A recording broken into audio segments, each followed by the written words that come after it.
The greatest assets, Trump Tower, 1290 Avenue of the Americas, Bank of America building in San Francisco. I will say a lot of the press has said, whether you like them or not, there's no properties like that. I mean, I have the best properties. I have, I think, among the best properties anywhere in the world. Not anymore. Here's the headline from Politico. Bargain hunters pounce as Trump condo prices hit decade lows. In slick videos, the Trump Organization is still at work trying to pump up these properties. Building Lobby features a one-of-a-kind triple-height atrium with waterfall. But according to an analysis by the Associated Press, the values of condos and hotel rooms for sale in Trump buildings have plummeted. And the Trump Organization has been forced to slash purchase prices by at least 35%. Similar luxury buildings nearby are only down about 10%. Some folks have sold because they don't want to be associated with Trump. Some buyers aren't looking to buy in Trump buildings because of Trump, and so those are mostly political reasons. And it's not just the Trump condos facing a fire sale. Washington Post is reporting that the Trump Organization is looking to unload the lease to the Trump International Hotel, just down the street from the White House. The Trump brand, you know, whatever it means politically, as a brand, it's really suffered the last few years. There's a lot of groups, companies that just will not go to his venue, will not rent his ballrooms or not book his rooms. And if you cut out a lot of the customers, it makes it really hard to make a profit. Are we witnessing the fall of the House of Trump?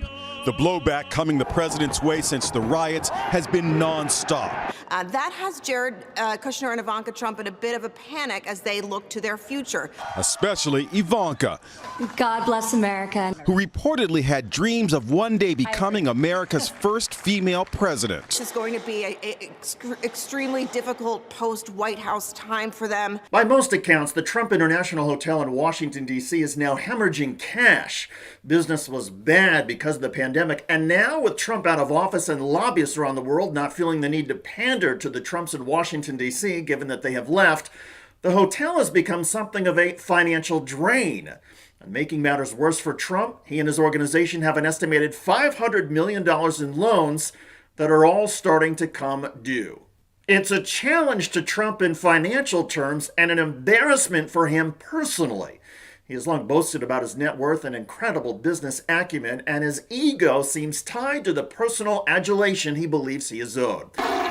In a story about Jared and Ivanka, the Washington Post reported, instructed not to use any of the half-dozen bathrooms inside the couple's house, the Secret Service detail assigned to President Trump's daughter and son-in-law spent months searching for a reliable restroom to use on the job. We have spent more than $100,000 on a basement studio, this is taxpayer money, across the street, just so these Secret Service agents can go to the bathroom while protecting the first whatever the hell they are.